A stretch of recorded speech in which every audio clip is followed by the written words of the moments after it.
মাত্র 150 দিনে আস্থা অর্জন করেছে সরকার। শিক্ষা, স্বাস্থ্য, জ্বালানি সহ সব সেক্টরেই প্রাধান্য পাচ্ছে জনস্বার্থ। ভারসাম্যপূর্ণ পররাষ্ট্রনীতিতে জোর। ক্ষমতায় গিয়ে গণভোটের রায় ভুলে গেছে বিএনপি। অভিযোগ জামায়াত আমিরের। জুলাই সনদ বাস্তবায়ন না হলে ফের গণভ্যুত্থানের হুঁশিয়ারি নাহিদের।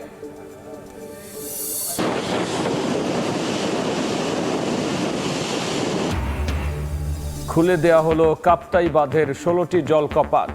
এলাকাবাসীর স্বস্তি। পানি উন্নয়ন বোর্ড নয়, এখন থেকে স্লুইস গেট দেখবে স্থানীয় প্রশাসন, জানালেন স্বরাষ্ট্রমন্ত্রী।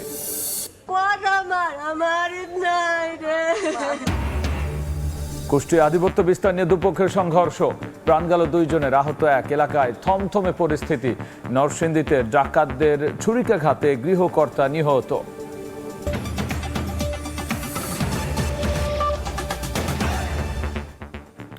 জনপদের সময় সঙ্গে আছি আমি গোলাম রাব্বি।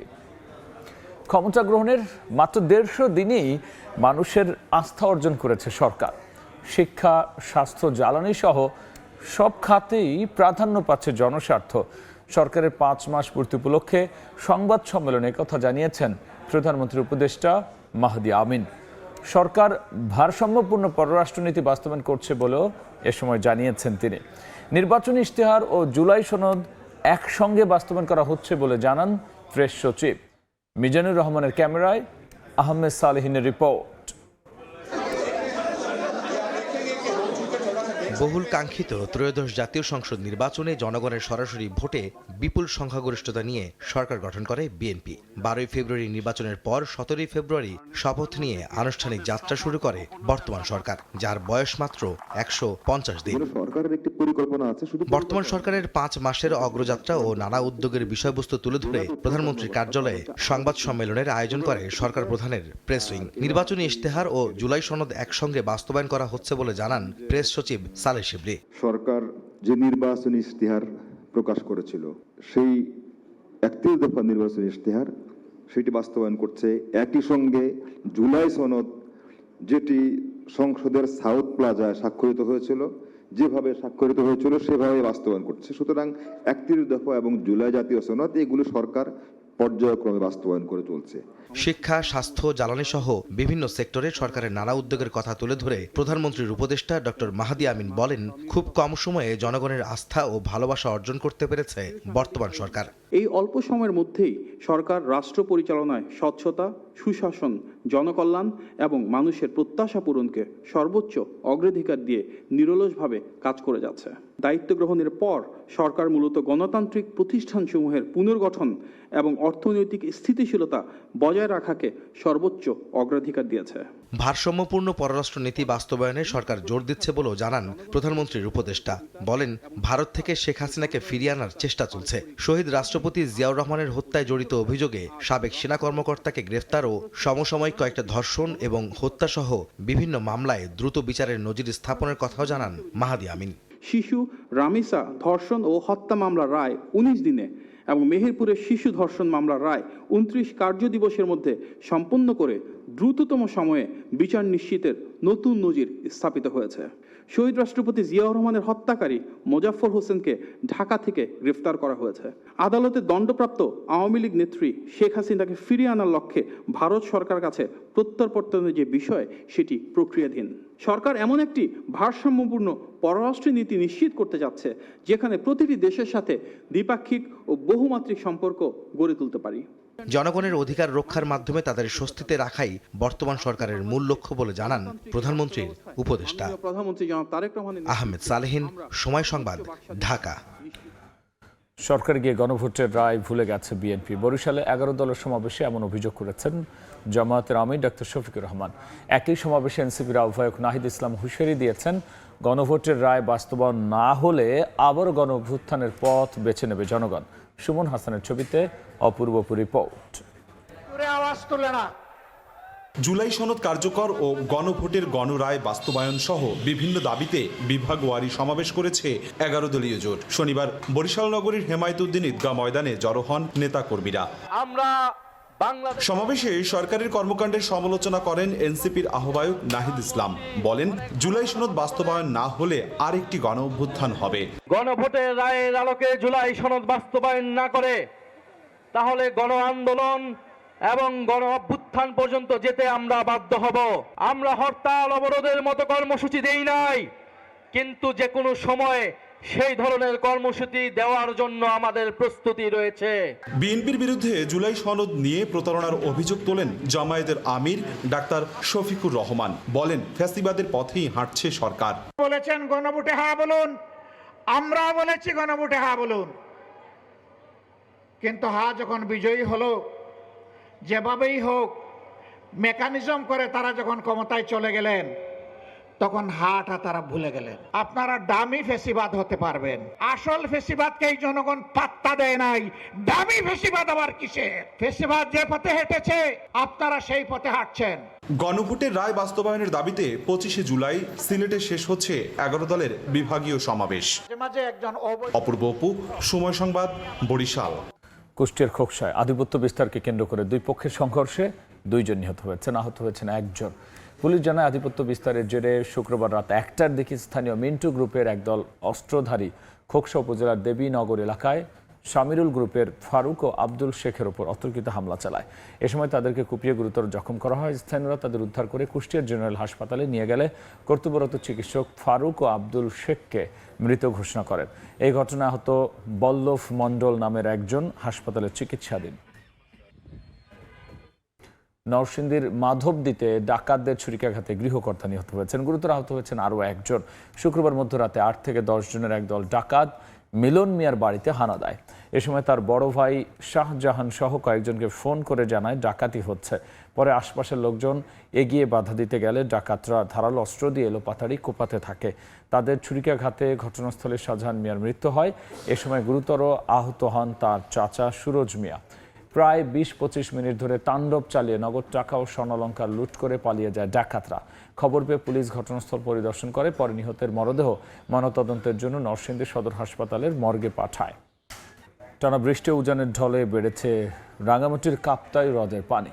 এতে আশপাশের নিম্নাঞ্চল প্লাবিত হওয়ার শঙ্কা দেখা দিয়েছে। এজন্য খুলে দেওয়া হয়েছে বাঁধের 16টি জলকপাট। হ্রদের পানি নিষ্কাশন শুরু হওয়ায় স্বস্তিতে এলাকাবাসী। খুলে দেওয়া হলো বাঁধের 16টি জলকপাট। প্রবল বেগে পানি আছড়ে পড়ছে কর্ণফুলীর বুকে।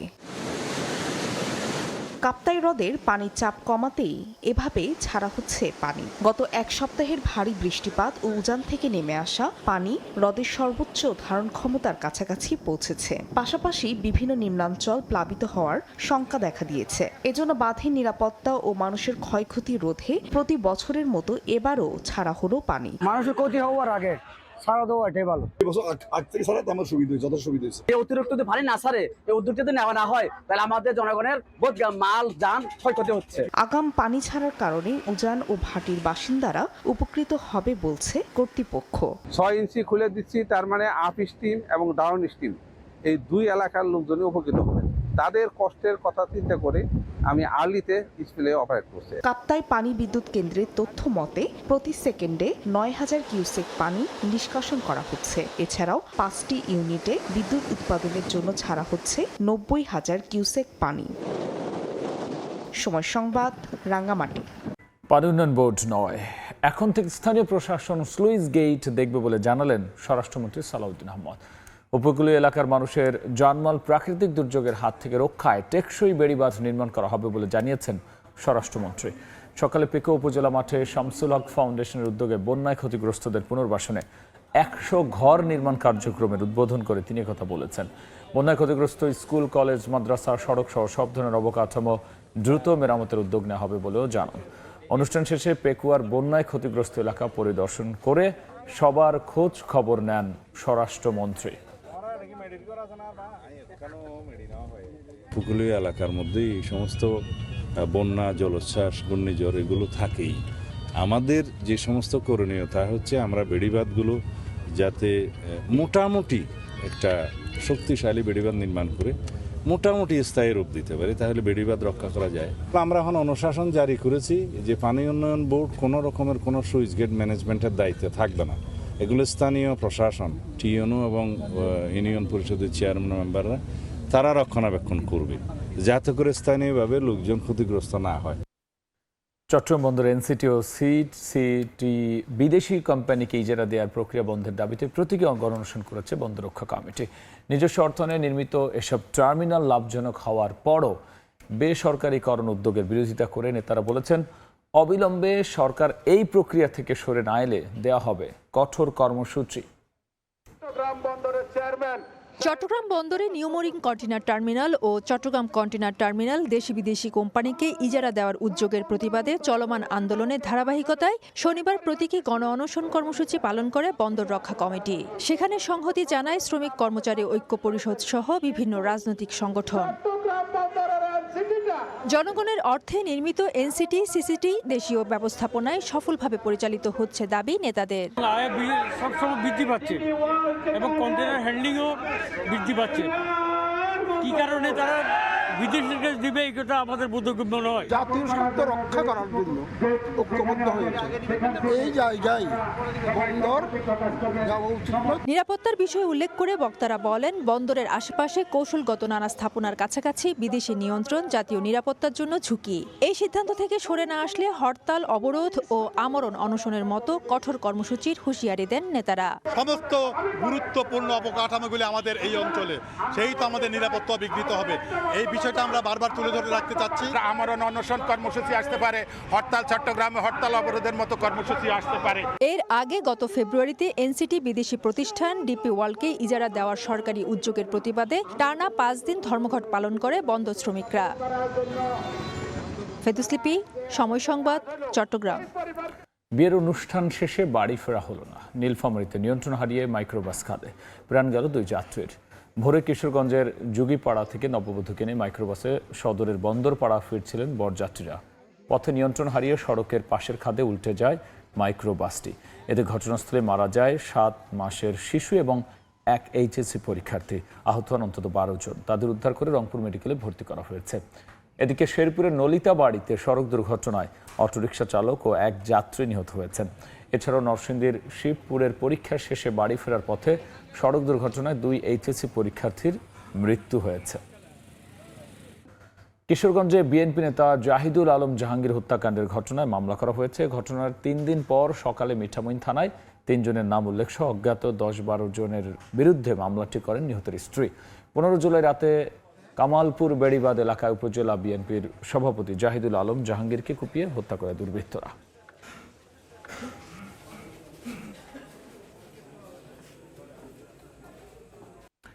এই ছিল আমার কাছে থাকা জনপদের সময়।